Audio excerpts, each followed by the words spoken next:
बुद्ध कहते हैं इसे छोड़ दो। सद्गुरु ज्ञानलेख बुद्ध कहते हैं इसे छोड़ दो। एक निश्चित दिन एक व्यक्ति गौतम बुद्ध से मिलने आया। गौतम एक छोटे से घेरे में अकेले बैठे थे और वह आदमी 2 मुट्ठी फूल लेकर आया, क्योंकि भारत में अपने गुरु को बधाई देने का यह एक सामान्य तरीका है। जैसे ही वह आदमी उसकी ओर आया, गौतम ने उसकी ओर देखा और कहा, इसे गिरा दो। जब उसने ये कहा तो उस व्यक्ति ने सोचा कि चूंकि वह ये फूल प्रसाद के रूप में लाया है, गौतम उसे इसे गिराने के लिए कह रहे हैं। फिर उसने सोचा, शायद यह अशुभ है क्योंकि मैं इसे अपने बाएं हाथ में ले जा रहा हूँ।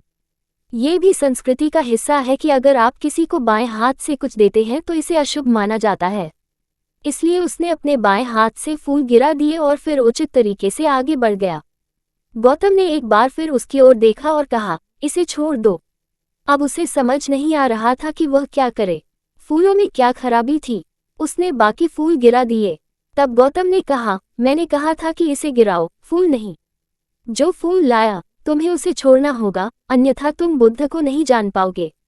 तुम आओगे, तुम झुकोगे, तुम सुनोगे और तुम जाओगे, लेकिन तुम नहीं जानोगे कि एक प्रबुद्ध व्यक्ति के साथ रहने का क्या मतलब है। आप इस संभावना को पूरी तरह से चूक जाएंगे।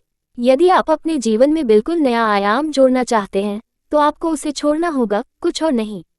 अपना काम, परिवार या यह और वह छोड़ना, इसका कोई मतलब नहीं है। अभी जिसे आप मैं कहते हैं वह केवल विचारों, भावनाओं, विचारों, राय और विश्वास प्रणालियों का एक बंडल है। यदि आप उसे नहीं छोड़ते हैं तो नई संभावना कहाँ है? क्या आप बस पुरानी चीज़ों को कुछ अतिरिक्त चीज़ों से सजाने की कोशिश कर रहे हैं? इससे कोई मदद नहीं मिलने वाली, ये चीज़ों को और अधिक कठिन बनाने वाला है।